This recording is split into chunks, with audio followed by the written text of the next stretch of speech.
Yango, Wango, let's go! I want to play it smart. Yango, Wango, let's go! A brand new start. Yango, Wango, let's go! Hutch, I want to fly. Yango, Wango, let's go! Give great a try. Live your best life every day with the Smart Network. Hutch, go smart.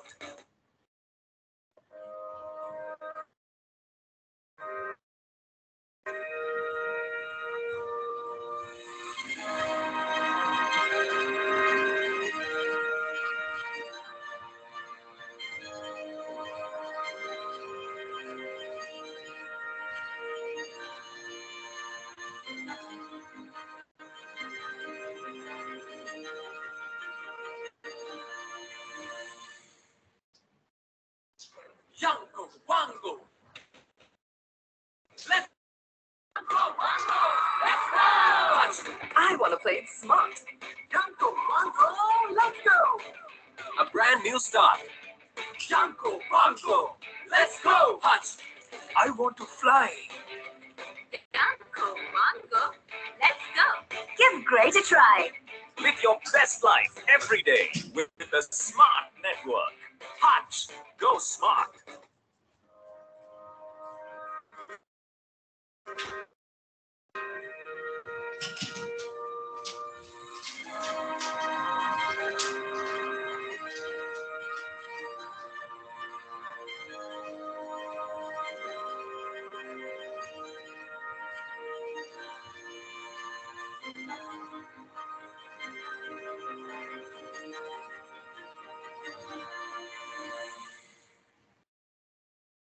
Yango, Wango, let's go! Yango, Wango, let's go! I want to play it smart. Yango, Wango, let's go! A brand new start. Yango, Wango, let's go! Hutch, I want to fly. Yango, Wango, let's go! Give great a try. Live your best life every day with the Smart Network. Hutch, go smart.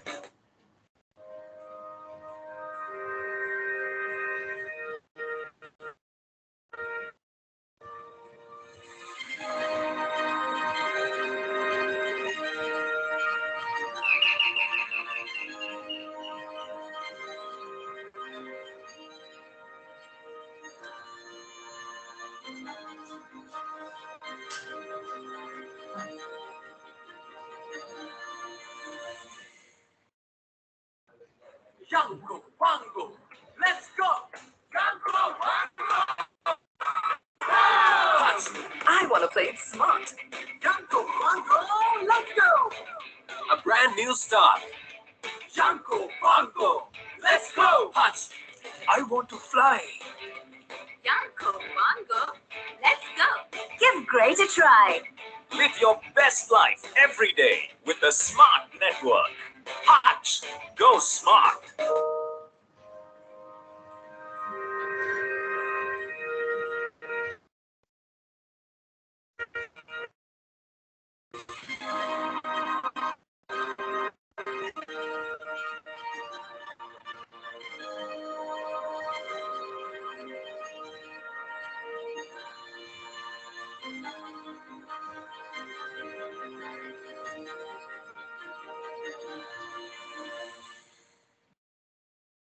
Yango, Wango, let's go! Yango, Wango! Hutch, I want to play it smart. Yango, Wango, let's go! A brand new start. Yango, Wango, let's go! Hutch, I want to fly. Yango, Wango, let's go! Give great a try. Live your best life every day with the Smart Network. Hutch, go smart.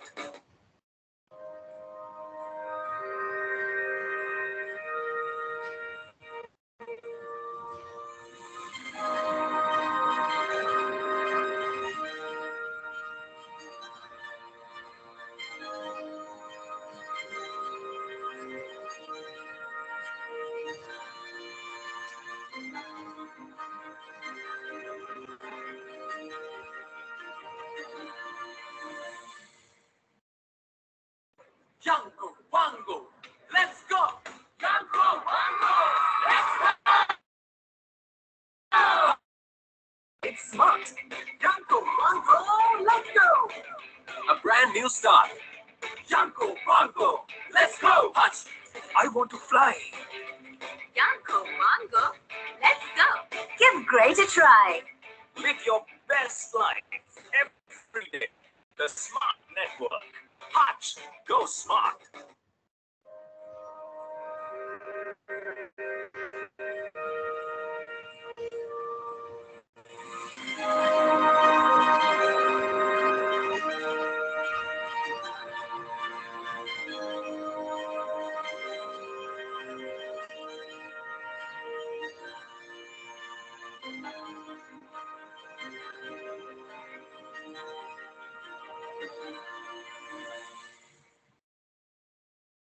Yanko, Wango, let's go! Yanko, Wango, let's go! Hutch, I want to play. Yanko, Wango, let's go! A brand new start. Yanko, Wango, let's go! Hutch, I want to fly. Yanko, Wango, let's go. Give great a try. Live your best life every day with the Smart Network. Hutch, go smart.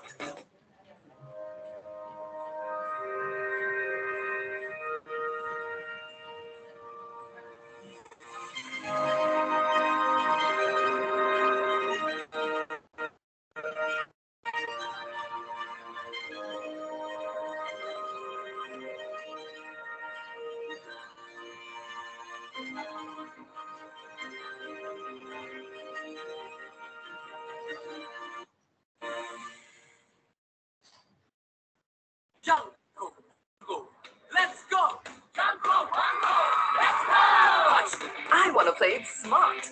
Yanko, Wango, let's go! A brand new start.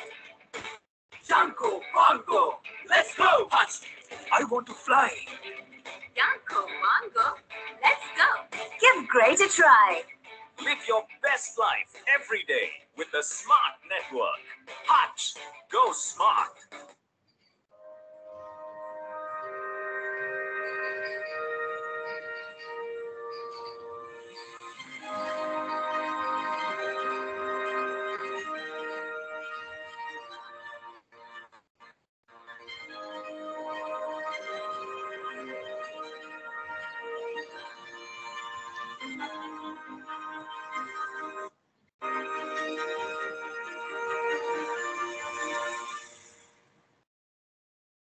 Yanko, Wango, let's go!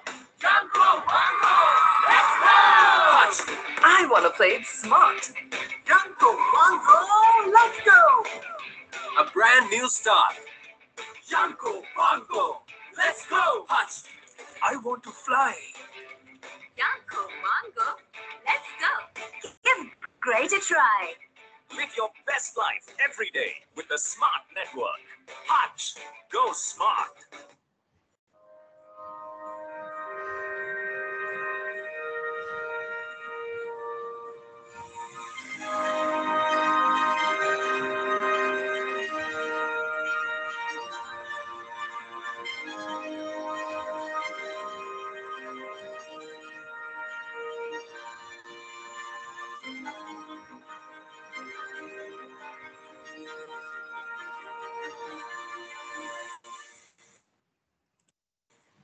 Yanko, Wango, let's go! Yanko, Wango, let's go! Hutch, I want to play it smart. Yanko, Wango, let's go! A brand new start. Yanko, Wango, let's go! Hutch, I want to fly. Yanko, Wango, let's go. Give great a try. Live your best life every day with the Smart Network. Hutch, smart.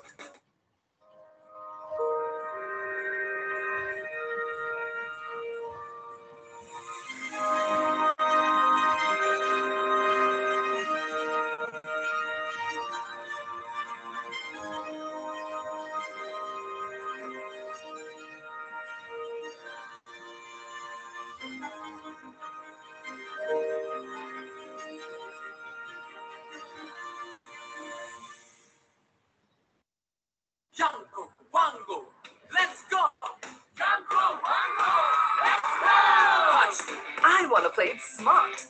Yanko, Bongo, let's go! A brand new start. Yanko, Bongo, let's go! Hutch, I want to fly. Yanko, Bongo, let's go. Give great a try.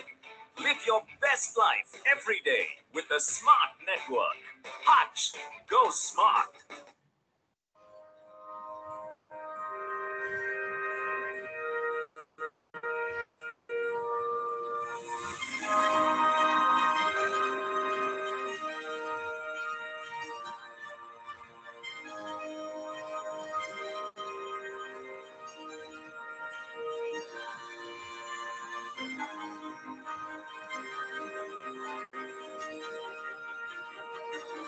Hello. Yanko, Bongo, let's go! Yanko, Bongo, Hello. let's go! Hutch, I want to play it smart. Yanko, Bongo, go! A brand new start. Yanko, Bongo, let's go! Hutch, I want to fly.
Which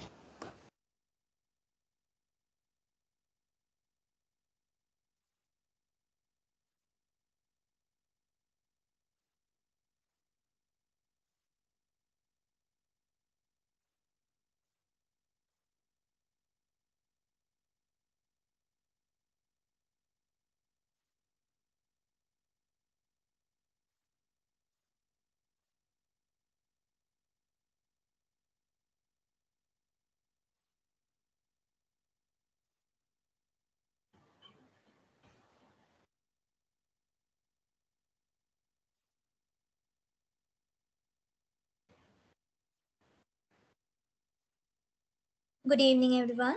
Welcome to the webinar on importance of incident investigation for business continuity, conducted by Ceylon Chamber of Commerce in partnership with Vasha. On the onset, I would like to thank our sponsors, Hutch Telecommunication Lanka Private Limited and London Stock Exchange Group Sri Lanka. Without further ado, I would inform everyone of the house rules. Kindly switch off your cameras and mute your mics. Only the speakers will use their audio and video for their presentations and dialogue. Questions from the participants will be taken only through the chat box. A recording of this meeting will be shared after the conclusion of the session. Our moderator for today is Dr. Aseni Vikramatilaka, Advisor Occupational Health and Hygiene and Ergonomic, to take over and commence the session. Over to you, Aseni. Thank you, Danishel. Hi, good afternoon to everybody. Danishel, am I echoing? Yes, you're audible, doctor. Yeah. Okay, just hold on. Just let me sort something out on that. Danishel, can you sign me off from the other one? Other login, please.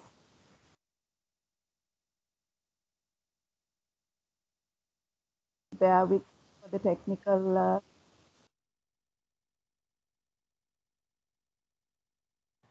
Okay, Aseni. Yeah, all right, thank you very much. Okay, sorry about that. Welcome, good afternoon to you all, and welcome you to this webinar on importance of incident investigation for the continuity of businesses. So what we are going to, we have two very well experienced speakers who will be talking you through this incident investigation. We are just going to give a brief overview of it, because many of you will know that it's quite a vast area and it needs to be done quite extensively. So we are just going to trying to introduce a brief overview so that because this is one of the very important areas in occupational safety and health. So what we are going to, let me first introduce WSHA, which is, can I have the next slide, Lanka?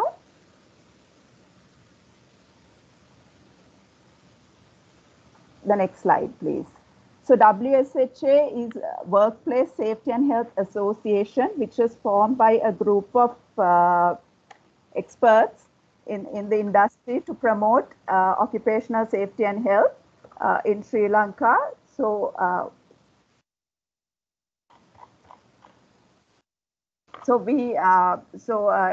there are about 80 odd global, international, and local organizations in as members of WSHA, and the membership. WSHA actually provides a forum for exchange of knowledge, practices, and experience between members to promote health and safety in Sri Lanka. So they're striving to improve health and safety in Sri Lanka. WSHA also builds networks and alliances while laying the groundwork for cooperation and strengthening the relationships among all countries.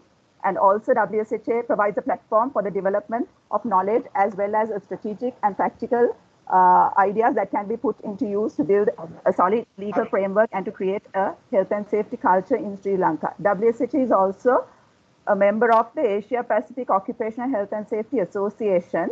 And WSHA has a unique feature called the Ask WSHA, which is available for all members.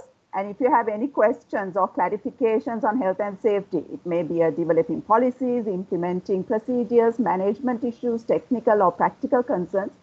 No matter what it is, you can send an email to info@wsha.co, and an expert will help you resolve your queries within 48 hours. Right. So that is about WSHA. Now let me introduce the speakers. Moses, is it possible for you to turn your camera on as well? Okay. So first, let me introduce the first speaker, Mr. Lankapriya Galvatta, who is a qualified production engineer with a vast knowledge and experience in general environmental health and safety, process safety, machinery safety, and containment engineering, EHS auditing, and risk management. He is currently working as a regional process and machinery safety engineer for GSK, responsible for South Asia, Middle East, and African regions. He has 17 years of experience. He has won many awards in process and machinery safety. Mr. Galvatta is also a trainer and has authored the GSK Global Engineering Standard on Machine Safety. Thank you, Lanka, for agreeing to be one of the speakers. Then let me introduce Mr. Moses Randika, who is a graduate member of the Institute of Occupational Safety and Health. He is a qualified health and safety professional with more than 12 years of experience. Currently, he is the head of health and safety at Insi Cement, which is the largest cement company in Sri Lanka, processing approximately 2.5 million metric tons of cement annually. That's quite a lot. Mr. Moses heads the safety and health of more than 300 employees in a 5,000-acre quarry and 110-acre integrated manufacturing cement plant, and 3 other plants in Galle and Colombo Port, and 7 logistics centers.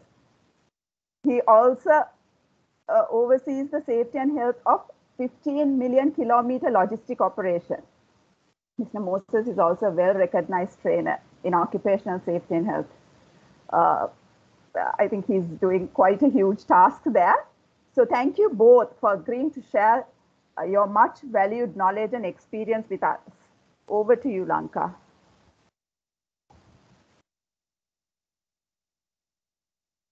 Thank you, Asini.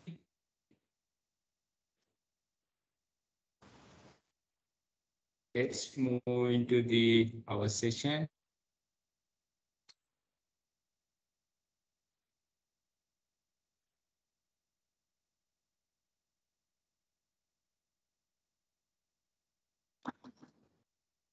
Lanka, you are still in the second slide.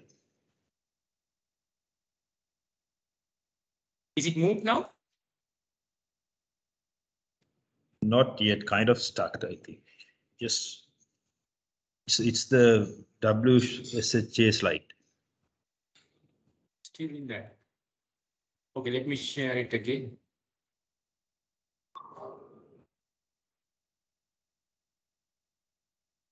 Is it visible, Moses, now? Wait, it's coming. Wait. Yep, go ahead. Okay, good afternoon, everybody, and welcome to our webinar on incident investigation. So why we select the incident investigation as a topic? Because we had in local and internationally, there is a lot of incident happening, and the impact of the incident is huge.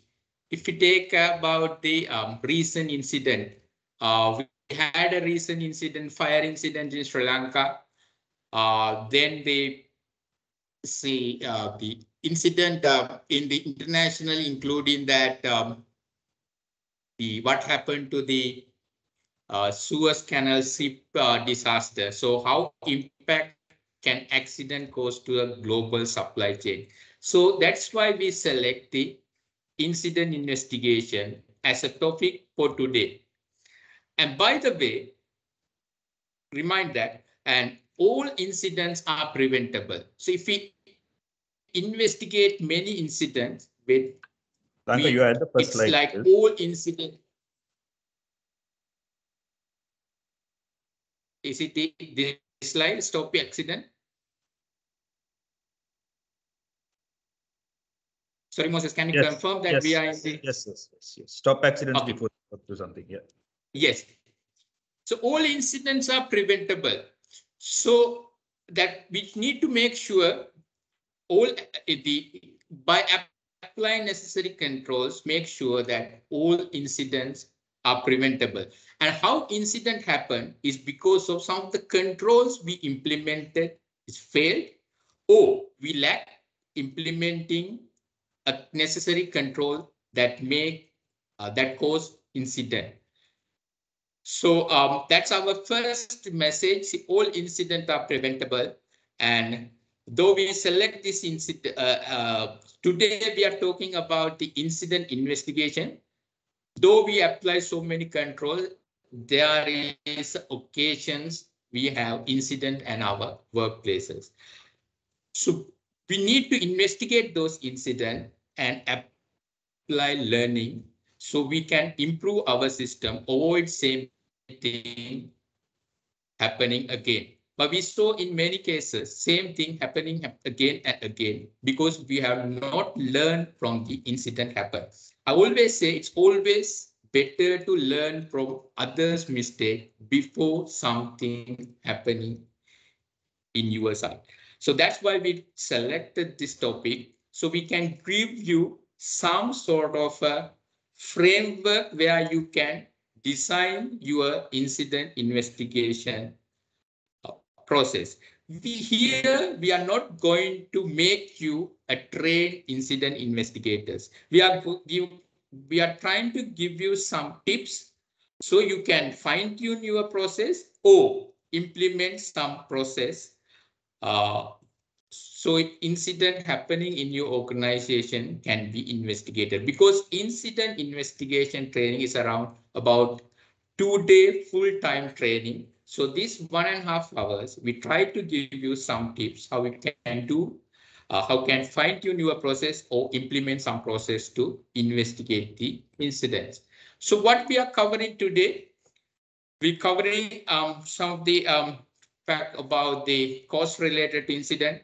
Then we're going to cover about theory of loss causation, and what we're going to share a few of the global incidents, what incident can do to your organization, and then basic element of the root cause and root cause analysis process. Then we're going to cover practical approach of this, and we're going to give you some sort of a genetic incident investigation sample. So that's what we're going to cover today. So in an organization, in a day-to-day, we have so many incidents happening. It can be fire, it can be machinery safety related, or it can be an explosion. So this whole incident, before it's happening, there is some complex interconnected scenarios behind that incident, which caused that finally that sort of an incident. So incident sometimes can completely wipe out your business. I have an example near to my home where we have a small AC repairing shop, which caught fire about 18 months ago. So that completely business wipe out. You cannot survive. So that's why the incident investigation is important. By investigating an incident, we try to understand the causes which caused that incident, whether it's a failure of a control we implemented, or we completely implement something to prevent that incident.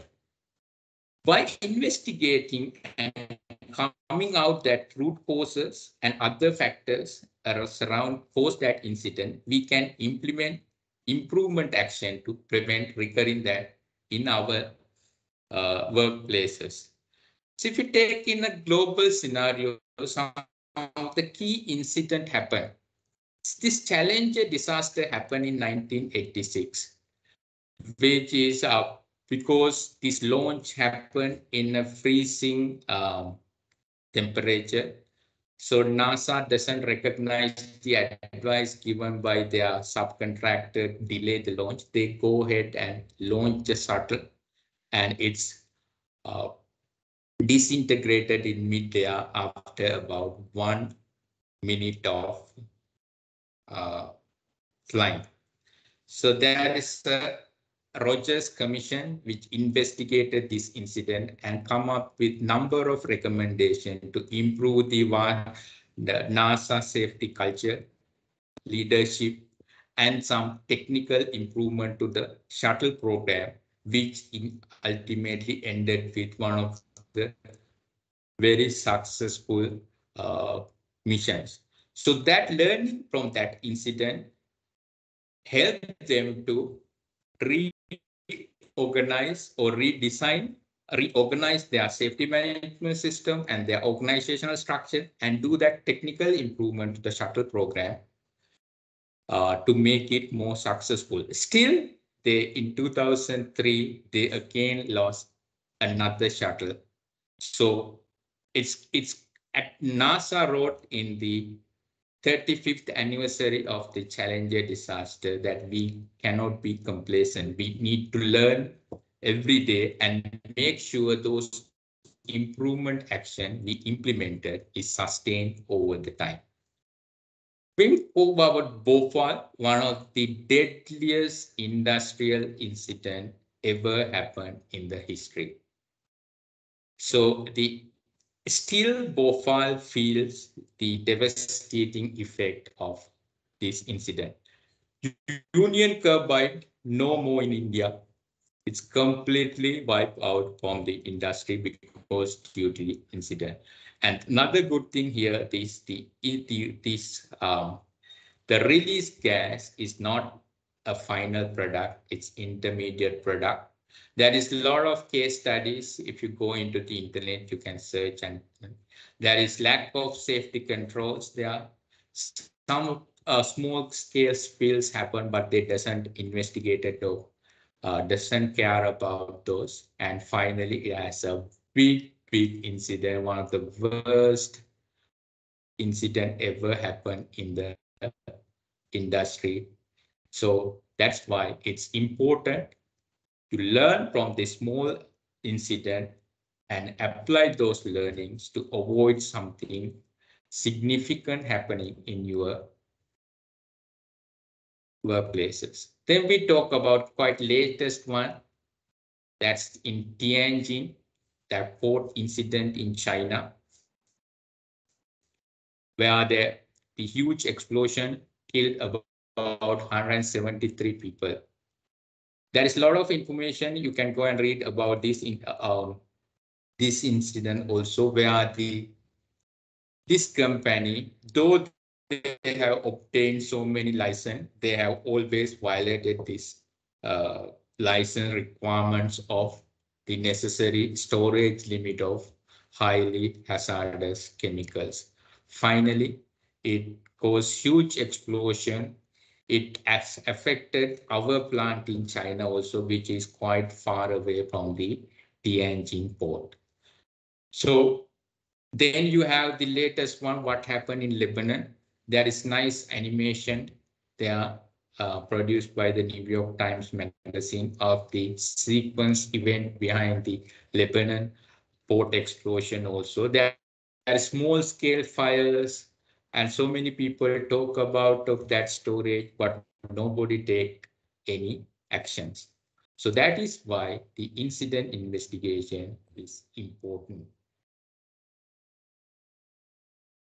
So this triangle give you some idea about the incident happening in your side.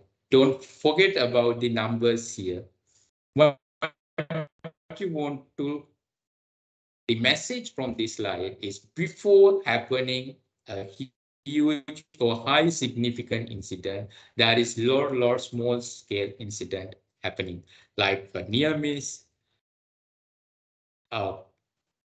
small scale incidents, small spills, So we need to investigate those incidents. By investigating those incidents and implementing necessary controls, you can always avoid happening of that big event, which may be huge impact to your company. Why again this is very important. I work for pharmaceutical manufacturing. So if an incident happens that will ask our factory to stop for more than 2 weeks, so we may unable to supply the urgent medicine required for the general. So it's always remember the impact of a high severity incident is very significant. So that is why you need to investigate near misses, small incident before there is a big incident to happen.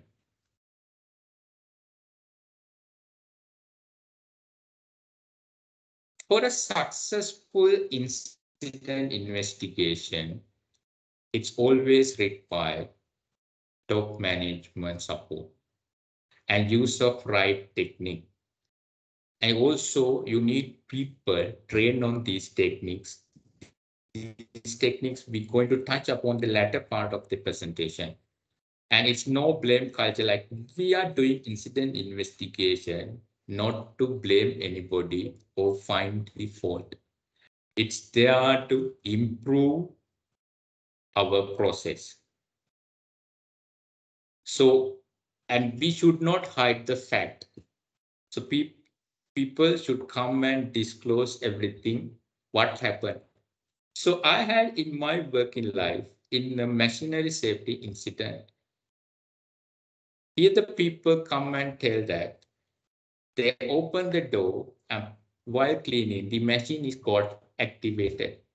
So we start doing investigation on that part. Suddenly we realize it's good to go and see the CCTV footage. So when we look at the CCTV footage, we observe that that person, before doing that cleaning, he bypassed the interlock and do the cleaning. That's why the incident happened. It's not. So you need to have that exposure culture. People come and telling if you use your incident to blame somebody that because of you this incident happened, and it will never become a successful process, and people will not disclose the incident happened in your sites. It's always encourage people to report the incident, and organizations want to learn from this incident.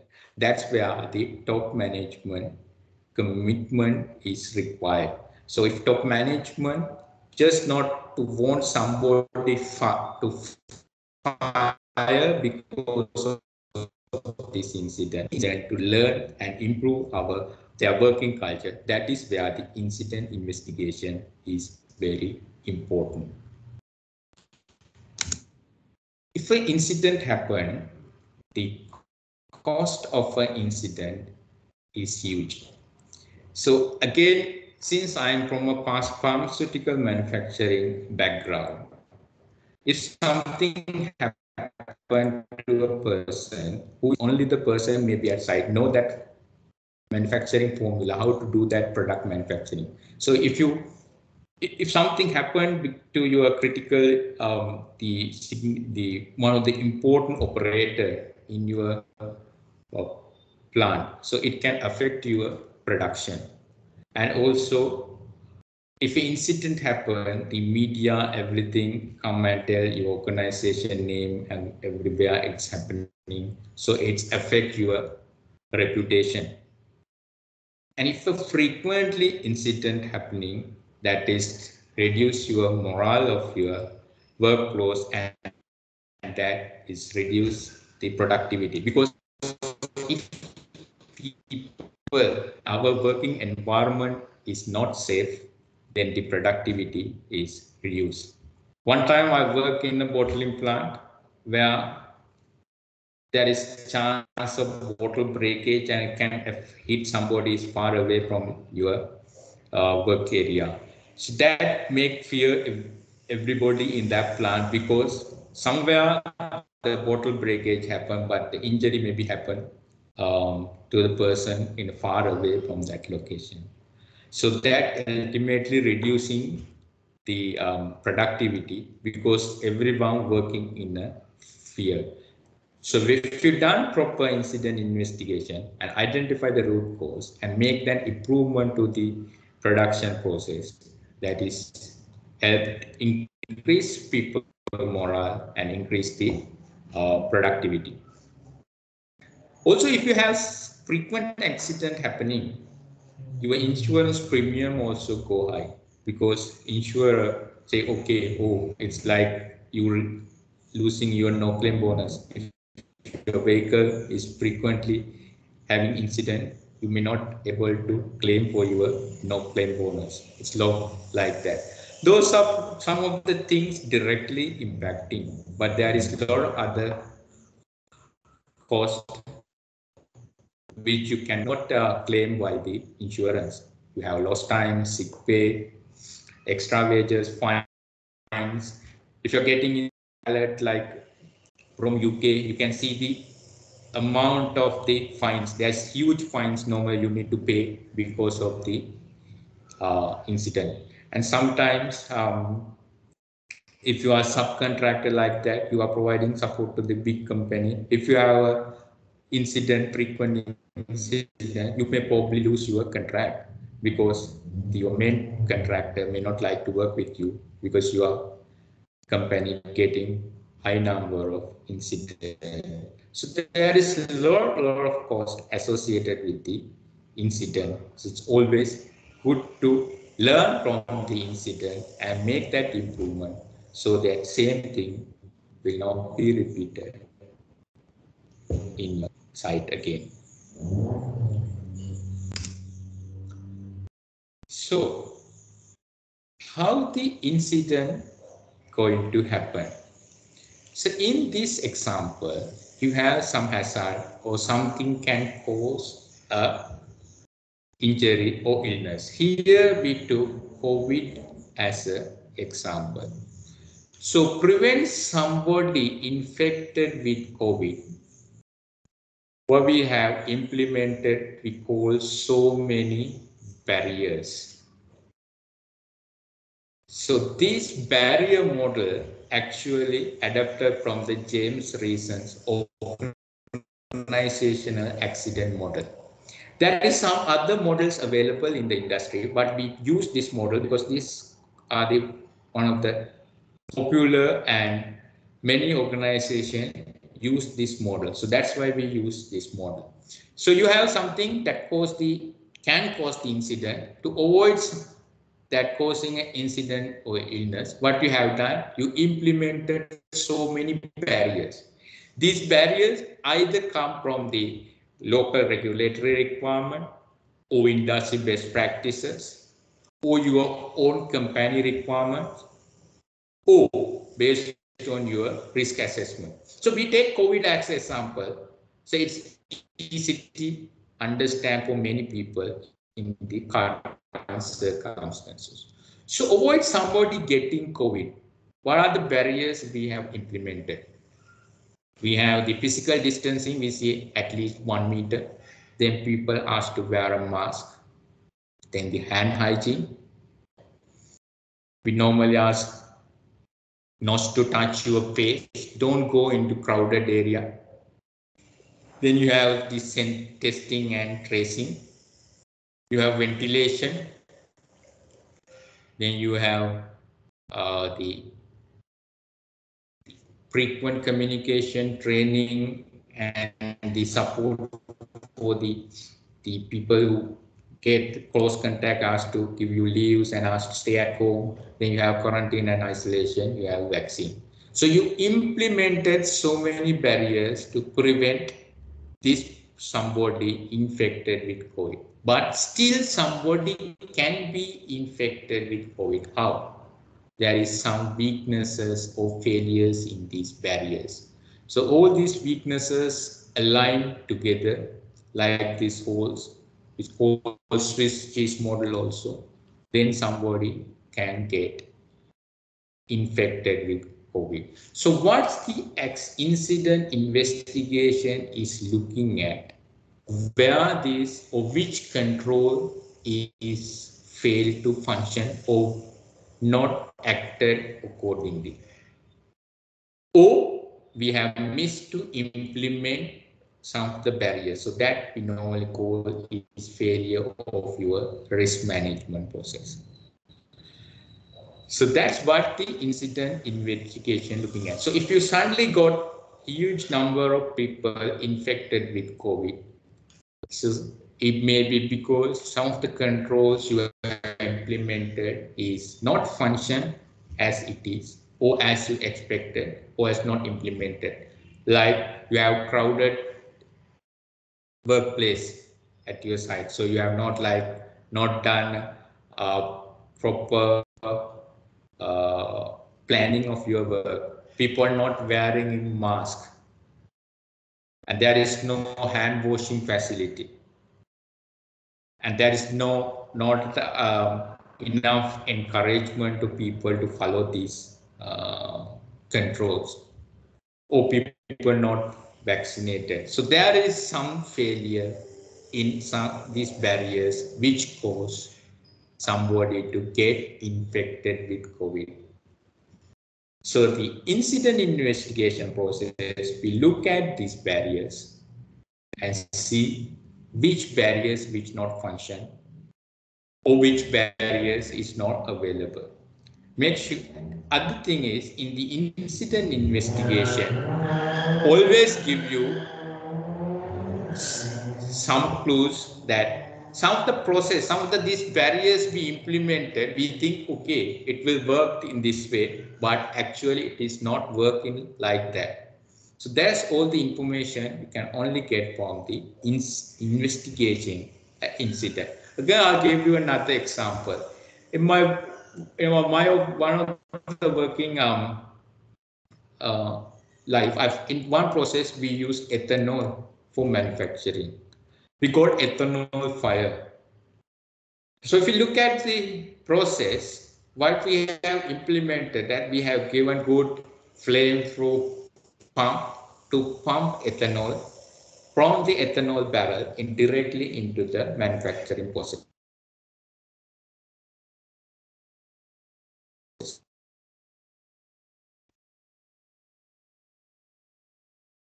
So then when the fire incident happened, when we tried to investigate that process, we observed that people following a completely different process. They use the drum and pour ethanol into the open stainless steel churn, and lift that churn and put the ethanol into the manufacturing process. So we think that controls or the barrier we implemented working properly, but after the incident, when we investigated, we identified that barrier is completely not in place and people are following completely different thing. So that only you can understand from the incident investigation process. That's again why incident investigation is important, and it's give an idea about which of the barriers we implemented is failed, or we have missed to implement some barriers. This is called linear method of incident investigation. But with the advancement of the technology and the industry, it is found that the incident investigation, this barrier is failed, but it is not incident investigation firstly give that which barrier is failed, and we are not looking at why this barrier is failed. I give another example. I have a warehouse where everybody is given a safety shoe to wear. But suddenly somebody's foot is trapped into a moving pallet truck. And then we identify that nobody is wearing a safety shoe.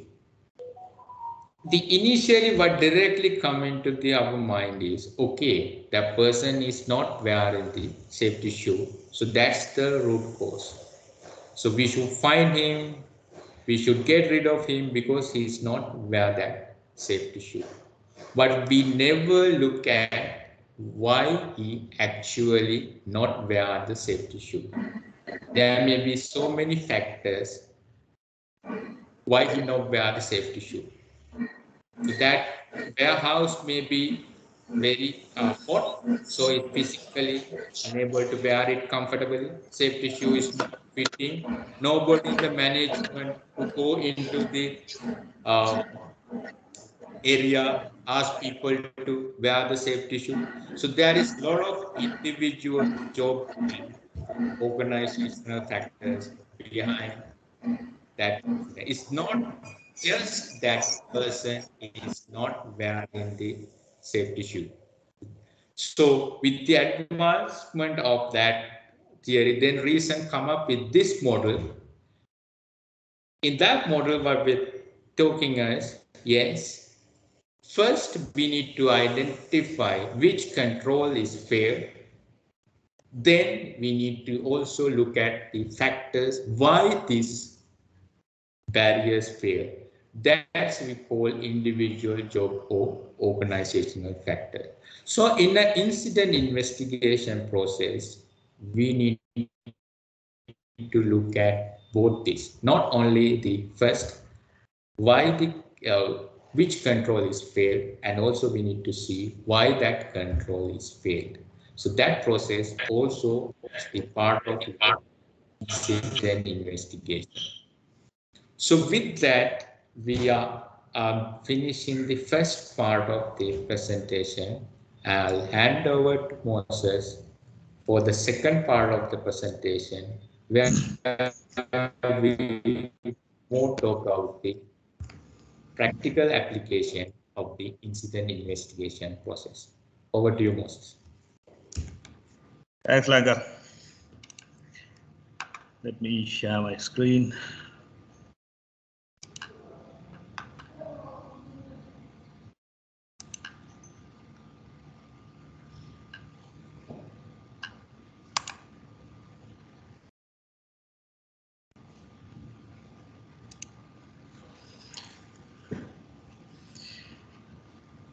Dr. Asedi, am I in the presentation mode?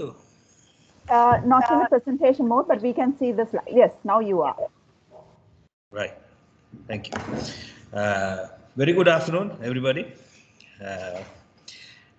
So Lanka has concluded some key theories currently available globally for the accident causation, or commonly says loss causation theories. So Swiss cheese theory is we can use Swiss cheese theory in many ways to identify what are the failures, in other words, escalation factors to an incident or to an incident cause. So let me take you through the application, how we can use this theory, the loss causation theory, to figure out the causes, or mainly the root causes of an incident. So we are not, as Lanka said, we are not going to detail the specific investigation process, but in holistically what we should look at and what we typically miss is what we are going to discuss about. Now, when it comes to the investigation process, so 4 key elements. In the most holistic way, we have 4 key elements to address. First, we need to check what happened. Okay, so the data collection process. So here today I'm using the tool named PIPO. I'll explain in the coming slide, but there are many tools used for this purpose, fishbone analysis, different types of data collection tools. And the second one is why it happened. We analyze the data that we collect.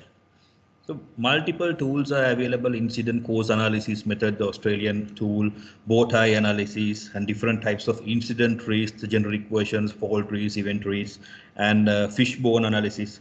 Then what we are going to do about it?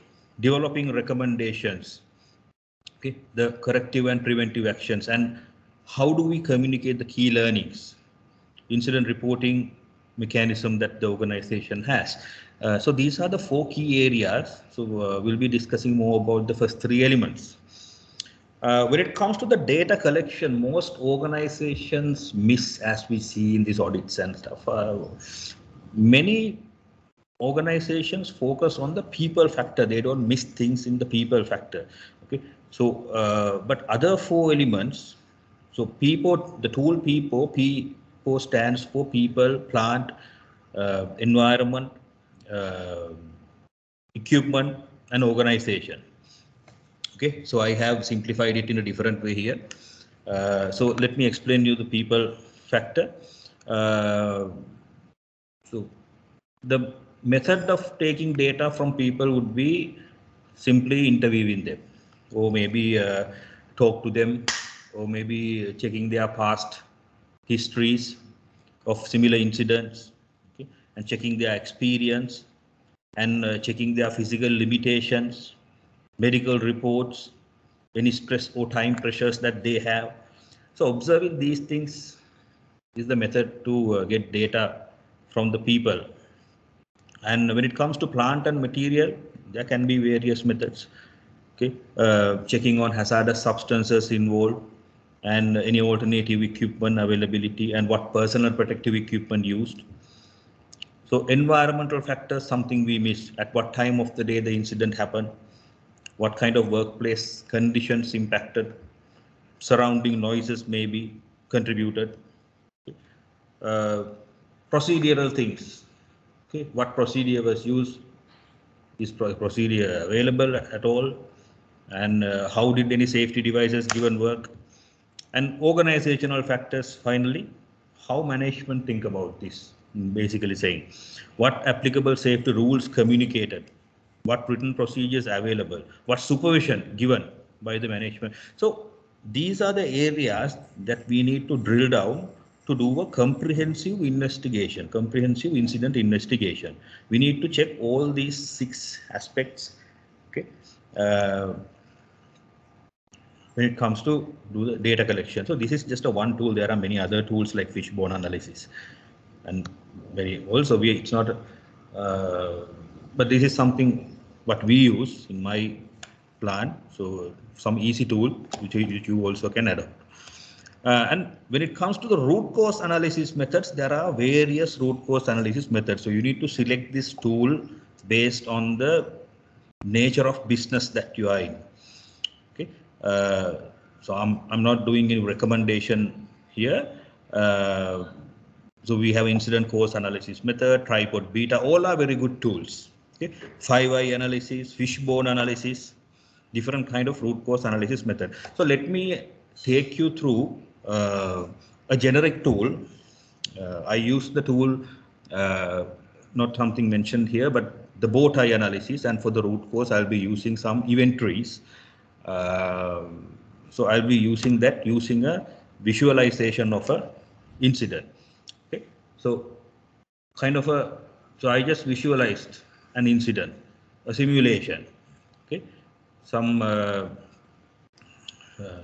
fire incident. So I've selected a fire incident because recently in the news and all we get many news on fires. Recently we had many major cases in Sri Lanka related to some business environments. Due to this reason, I took a fire incident in a waste dump of a factory.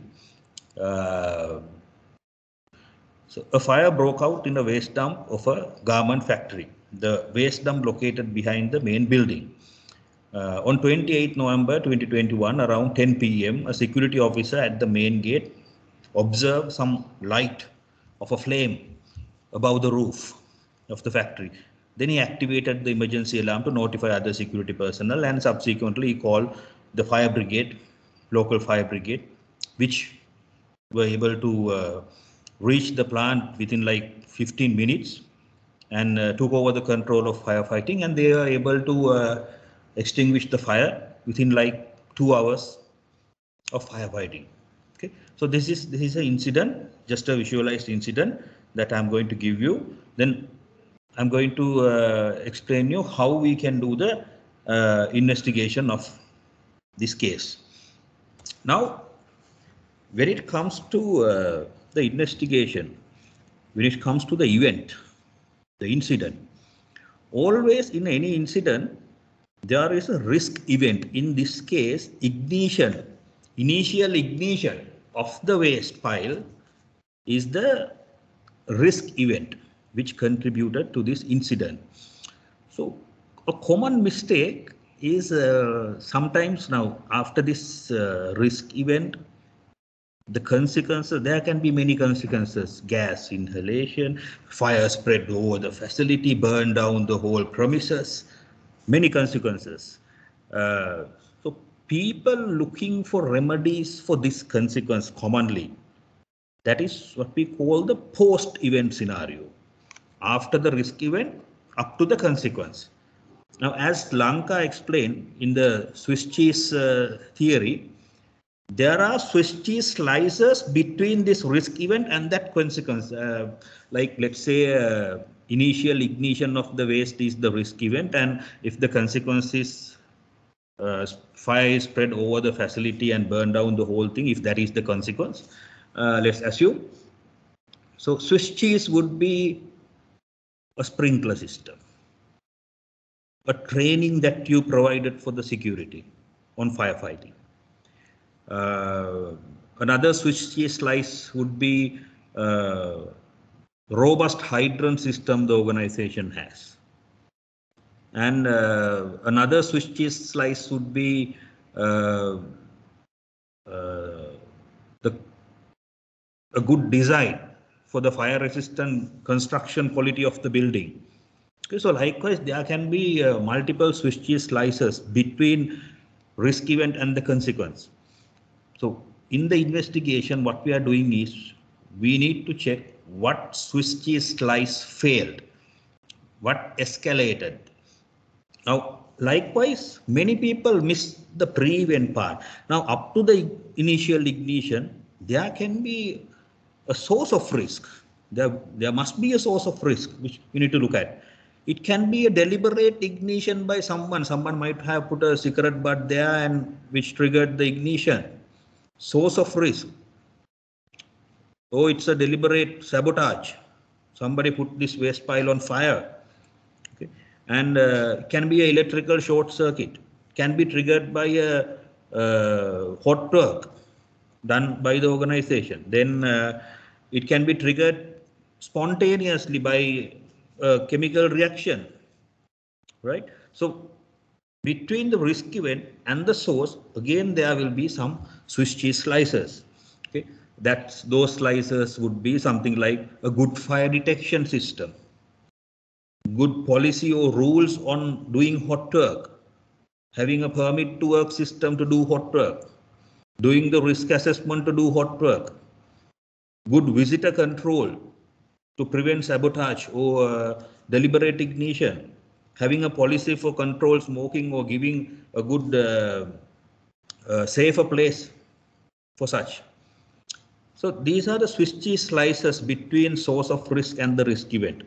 So that's the pre-event scenario, and that's the post-event scenario. Now this concept, we call this bow tie. Bow tie, the name came because of the shape of the illustration. Okay, if I elaborate more on the technique, so in between we have the event. I'm using this tool not to encourage you to use the same. There are many tools, but just I want you to explain what we should look at in an investigation. Okay, how we should think when we do an investigation. Now you can see the Swiss cheese slices between sources and the event, as well as event and the consequences. If I go back to the event is the risk event, which is the initial ignition. Okay, yeah, if it's a car accident, the initial slip of the car before it hits with a tree or something, that slip would be the risk event in that case. Okay, so like for any incident, there will be a risk event. Now, so there are Swiss cheese slices between source and event. There are Swiss cheese slices between consequences and the event. So how we are going to find it and give controls, I'll simulate in the coming slides. So pre-event scenario and the post-event scenario. So I have done a sample bow tie, okay, visualizing the incident that we mentioned, okay, not for an actual environment. Now, this is a bow tie. Now, don't worry about the complexity or anything. I'll just explain you using a couple of elements from this bow tie. Now, in the middle, we have this kind of a standard format for a bow tie. So don't worry about the illustration. Just focus on the concept. So in the middle, we have the risk event, which is the ignition source. Okay, the hazard is waste dump behind the manufacturing building or apparel building, whatever, and then the ignition source would be the risk event. So the sources given here, I have given 4 sources in the blue boxes. Exothermic reaction by accidental mixing of incompatible waste. Okay, so some waste, the organization is separating certain waste, knowing that this waste, if they got together, there can be reactions, there can be fires.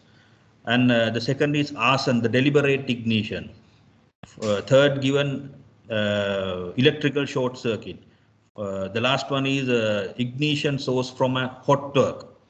So some sources for the to contribute the risk event. Now let's take one of these things. Now everybody understand the arson scenario, the deliberate ignition. Between deliberate ignition, the second source, and ignition source, between arson and the ignition source, Swiss cheese slices are visitor acceptance procedure the company has. It's a Swiss cheese slice. It's a barrier, a control. Okay. Then the security protocol the organization has, the security team the company has, it's a barrier, a Swiss cheese slice. CCTV surveillance, another control. Okay. Now in the investigation, during the investigation, you check on people, you check on equipment, you check on environment, you check on procedures, you check on organizations during the data collection. Now, in this data collection, from the data you collected only, you can draw this bow tie or this illustration. Okay. During the data collection only, you will get to know there is a visitor acceptance procedure, there is a security protocol, there are CCTV surveillance. Okay. Then by doing investigation, you find out there is a escalation, the weakness, a loophole, or a small hole in the Swiss cheese slice. It usually have holes in the Swiss cheese. So the hole in CCTV surveillance is not available for the security. It is maybe inside the office. So in the night time, it was 10 p.m. Security didn't get the CCTV surveillance. They didn't see that. They can't see that. They don't have a screen in the security office. So that's a hole in the Swiss cheese. Let's take another one from the right side. Swiss cheese slices between risk event and the consequence, the result. Now ignition source is there. If you take fire in the waste dump, Swiss cheese would be security patrol. If the patrol sees this at the very beginning, they could extinguish this. Then the fire detection system. Okay. And portable firefighting appliances. So let's take one Swiss cheese, the fire detection system. There can be a malfunction, a hole in the Swiss cheese. Delay in sensing the fire due to multiple reasons. Okay, maybe the sensor is not suitable for the purpose. Maybe the particular fire didn't give enough smoke due to the type of material, and we have only smoke detectors. Not suitable for the facility. So it's a very tall facility. Detectors are fixed like 20 meters above. For smoke to reach that level and to activate the sensor, it takes like 20 minutes by the time fire spreads. So loopholes in the fire detection system, the escalation factors. Okay, I'll take the last one, the bottom right side one, fire spread over the facility. Now, Swiss cheese slices or the barriers would be automatic sprinkler system, a good hydrant system operated by security people, existent of fire department closely. So that's the prevention strategies the organization has between ignition source and the fire spread. So sprinkler system, there can be a malfunction in the fire pump. Pump is in the manual mode, maybe. Delay in startup, it has to be activated manually. Security doesn't know how to do it. They need to call someone and ask how to activate this. A loophole, a hole in the switch cheese slice. Hydrant system, fire pump, it's in manual mode. Okay, delay in startup. Competency of using it, hydrant system is available, nobody knows how to use it. Inadequate maintenance of the pump system. Then fire department, nobody knows the phone number. Or accidentally operator didn't answer the call at once. So a hole in the switch cheese. Now in an investigation, we need to address these both sides. The sources to the key event and from the event to the consequence. If you want to prevent reoccurrence, we need to address both sides. So the best thing is to address the pre-incident version. Of course, we need to have solid emergency protocols which addresses the right side. But best way for the prevention is to address as much as the pre-event component. Okay, not to let that to happen by having very good solid Swiss cheese without holes in it. Okay, so when we do the root cause, now I have marked in red one element of this bow tie. You can see in the top left the storage procedures. Now when it comes to the exothermic reaction by accidentally mixing of incompatible waste, so I have identified one Swiss cheese slice storage procedure for the incompatible waste, but I have identified an escalation or hole in the Swiss cheese slice as over storage with inadequate space for current demand. So this facility is having a higher demand, which is not anticipated properly. So due to this reason, there is over storage. So there's lots of mixing of stuff which is not planned, anticipated during the design stage. Now, when you do the RCA, now RCA has to be done, the root cause analysis. Root cause has to be, analysis has to be done for all these escalation factors in a good investigation. Okay, probably not only for the applicable things, but for all the things, if you are looking at preventing reoccurrence. Because there can be other ways of this incident to happen. So you need to look at all the escalation factors when you find the root cause analysis. So I have taken an example from the method we call Y analysis. For this particular escalation factor, so I'm only analyzing this particular escalation factor to reduce complexity of the program today. So over storage with inadequate space for current demand. So let's see a snapshot of root cause analysis, we typically call RCA. Over storage with inadequate space for current demand. So we in the Y analysis, so this is the type of our simplest type of our root cause analysis. We simply ask why. Over storage with inadequate space for current demand, why? Because in the investigation, when you check with the people in all this data collection, when you ask why, you found out that additional requirement came with new production, which hasn't assessed. That's why it's overstored.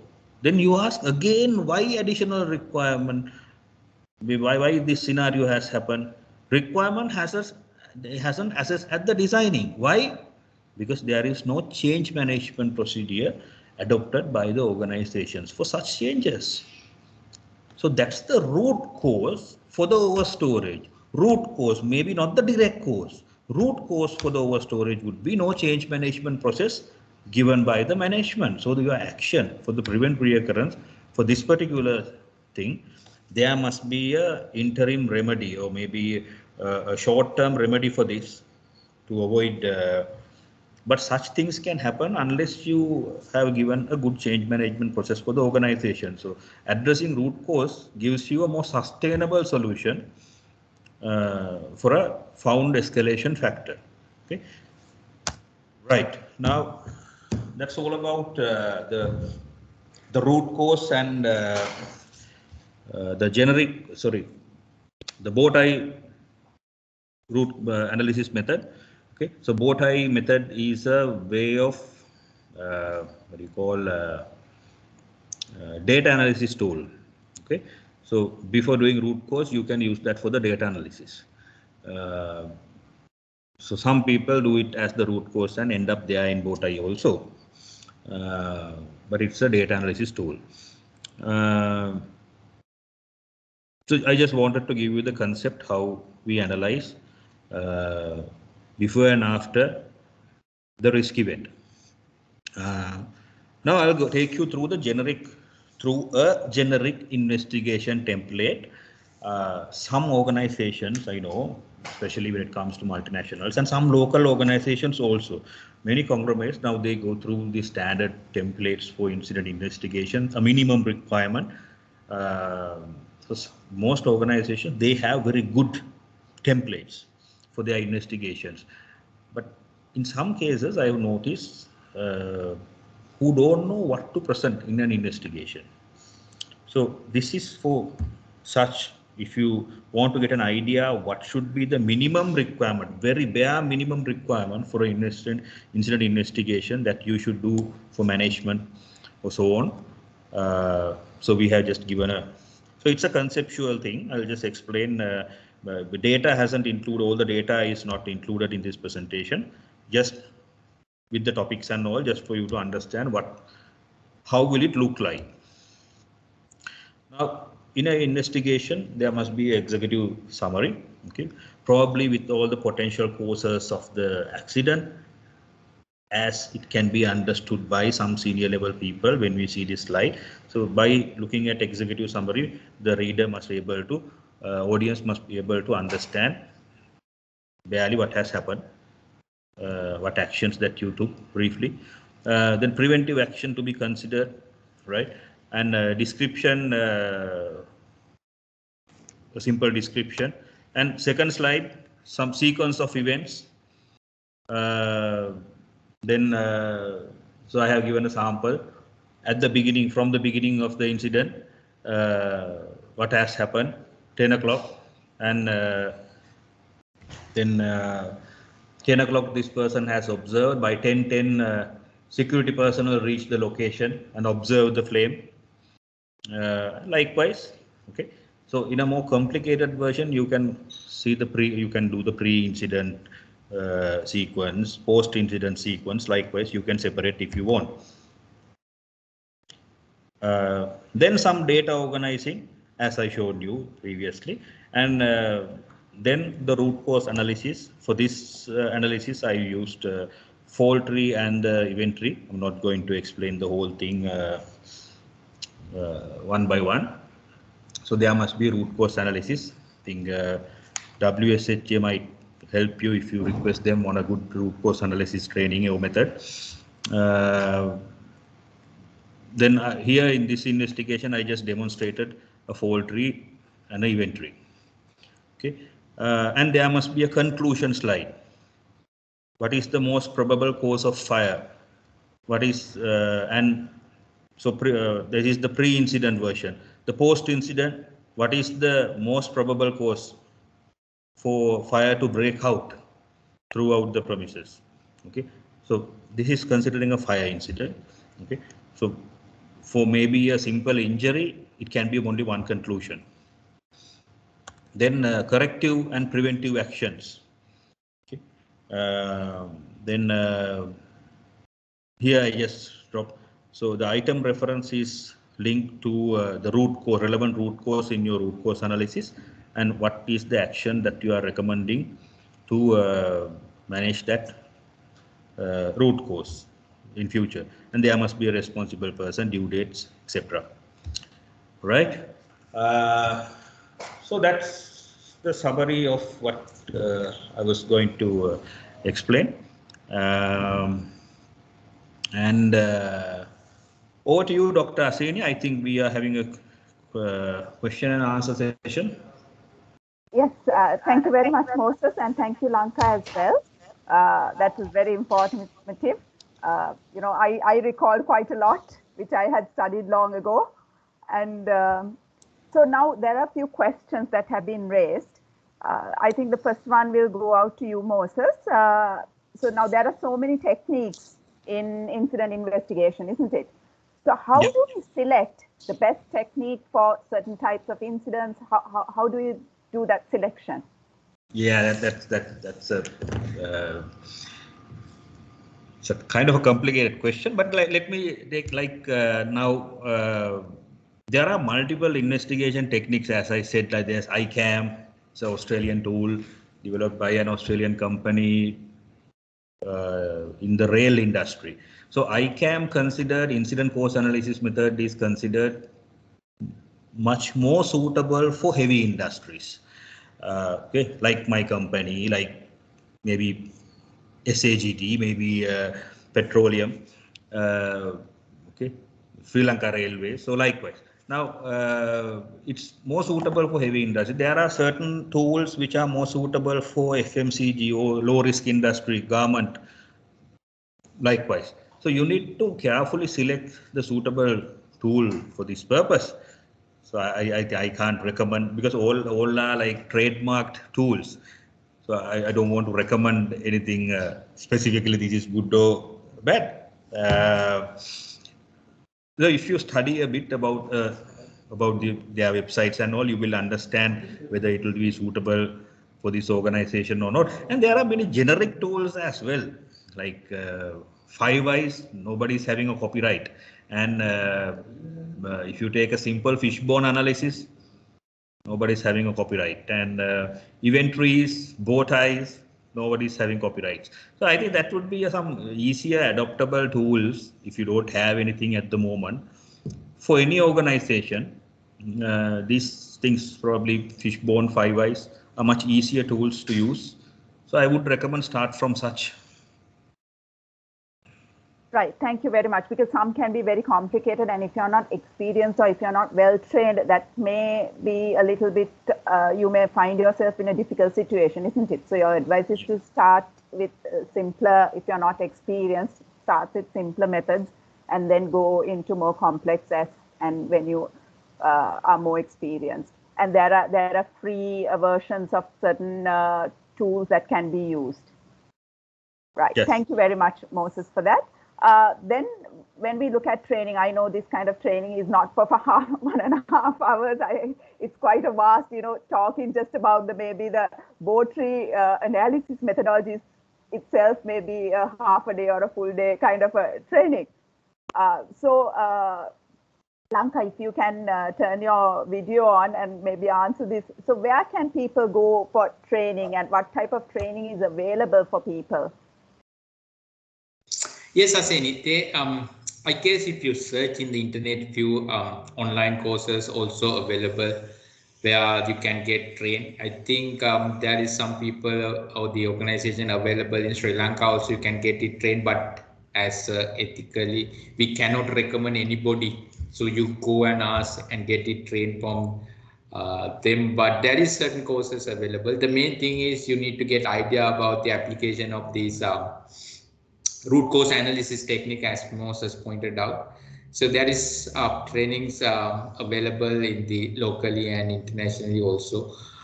And I guess the W Shah also can assist people on this requirement also. So that's it. ethically we cannot recommend anybody to go and train, get the train from them. But I guess the trainings are available locally and internationally. Right. Thank you, Lanka. I understand that. Yes. The next question either of you can answer. Who can lead these accident investigations? Like, do you need to be like head of health and safety, or do you need to be head of HR or production, or anybody junior? Who can lead these kind of investigations? Shall I, Lanka? Okay, go ahead, Moses. Yeah. Now, it must be, I mean, for an investigation, so I'm not expecting all the small incidents to be investigated by a big bunch of team, which is not practical for a busy organization. But considering the gravity of the incident, or maybe considering the potential gravity of the incident, if the incident could have been lead to a critical consequence. Okay, as example, let's say we are doing excavation, you hit with a power line, there is a big spark, person thrown away, but didn't die or anything, no injuries, but it's a critical near miss person, okay, which has a huge potential. Now, in such incidents, things which had the potential and things which caused a serious consequence must be investigated by a team of professionals which has a specialist in root cause analysis, probably a safety person and an area owner, some technical specialist of the area of the subject.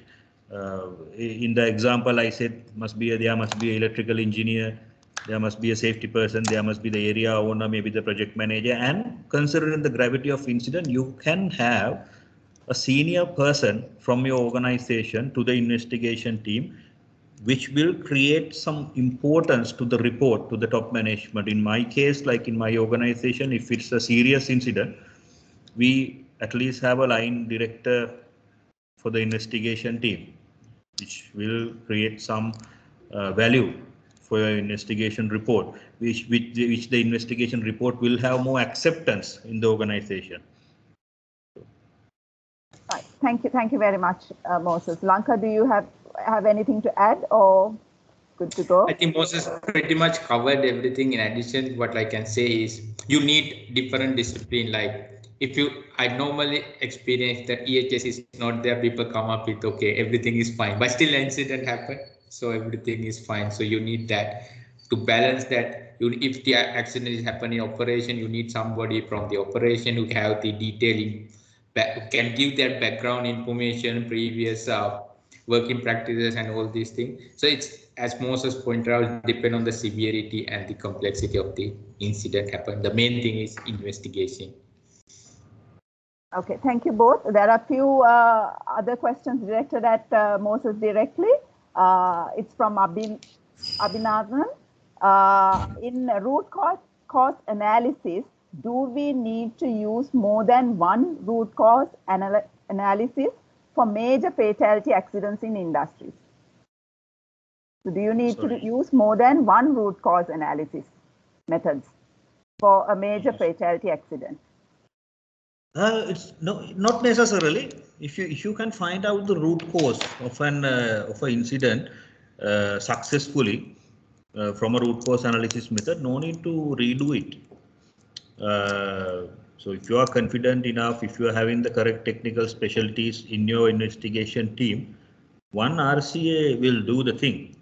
Okay, but if you are not sure, that if you feel like you haven't find out the correct root cause, maybe you can shift to another and check whether you can go for a different extent.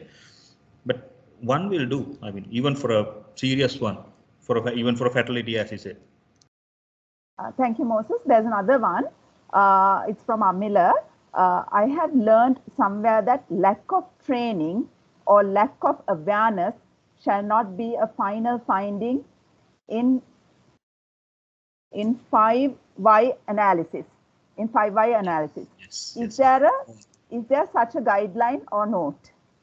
Yes, unless you have there is no such guideline, but unless you have a very solid proof of that the person, because it is very easy to have a root cause.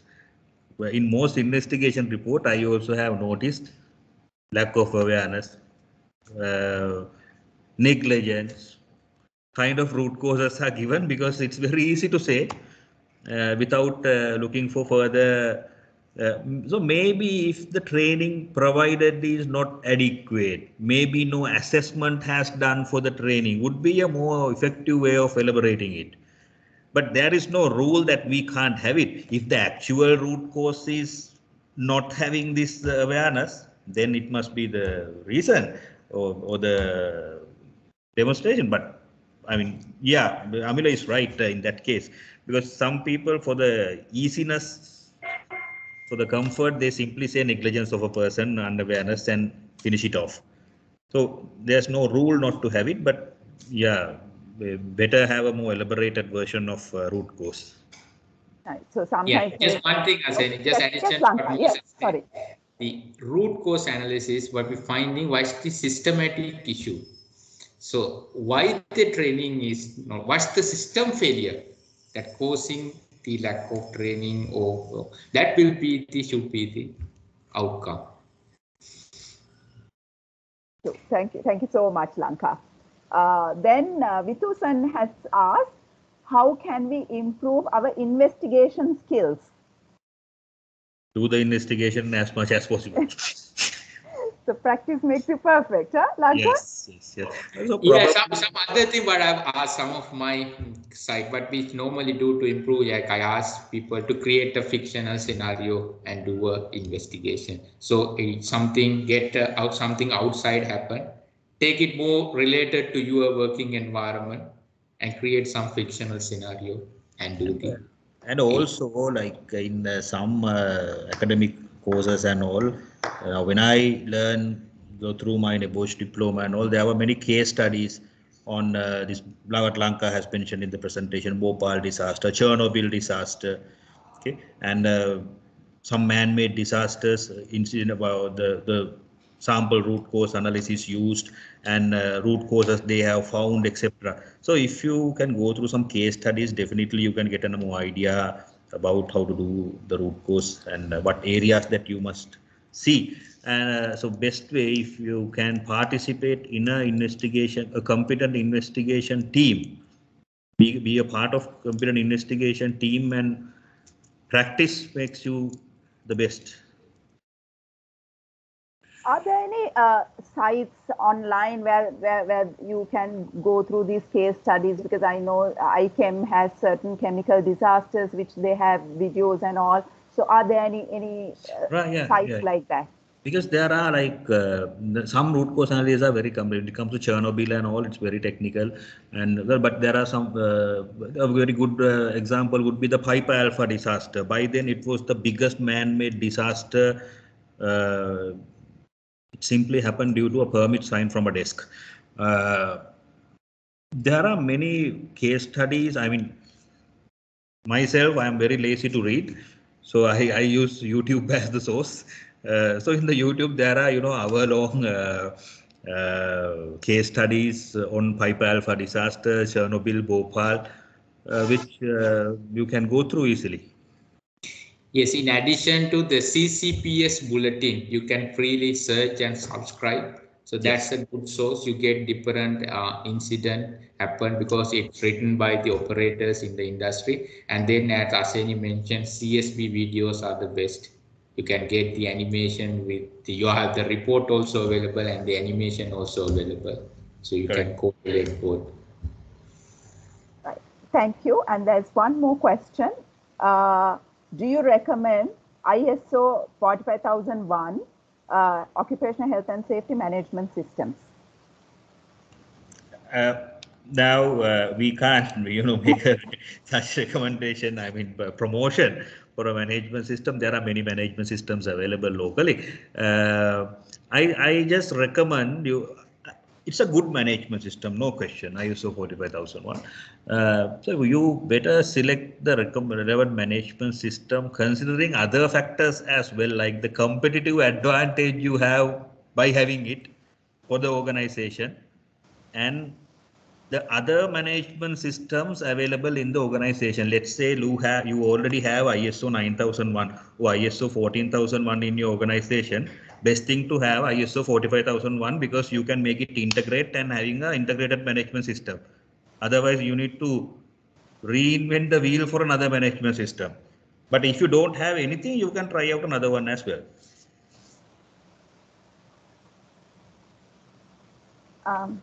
Lanka, anything to add? No, I say nothing from my side. Then there's another question that has come in. If you don't find competent investigators, who would be there to assist small and medium enterprise sector? I think WSHA can assist in the such case. Yes, if I talk, yeah, because WSHA is a non-profitable, non-governmental organization which is there solely for assisting people in their health and safety. So there is, members have no charge or anything, and there will be experts helping out. So, so people can inquire through the Ask WSHA login, the email. They can ask questions, and within 48 hours, somebody with technical experience, technical know-how will respond to whatever question. So that may be one of the ways. But of course, there may be other specialists in the industry who may be happy to help. But recommendation of individuals is not one part of this webinar.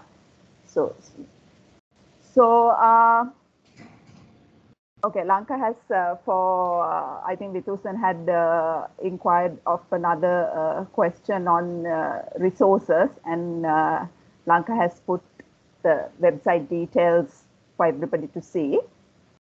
I think we are almost at the end of our session, and the time is up. Okay, let me quickly, there is a new message. Let me just, so all those, okay. So thank you, Arthur, for adding some information as well. So you all can go into these websites to improve your incident investigation, practical knowledge, I guess. Sometimes knowing just the theory is not sufficient, isn't it? You need a lot of practice. So start small and go up the ladder, I guess. Anything as final thoughts, anything, Lanka and Moses, you would like to add? No, I guess it's doing, I think when I'm doing every time a new investigation, every time it's a new learning. So it's keep doing and learning and get the support of the expert available in the industry if you need further support.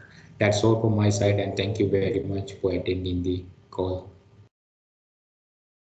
Moses?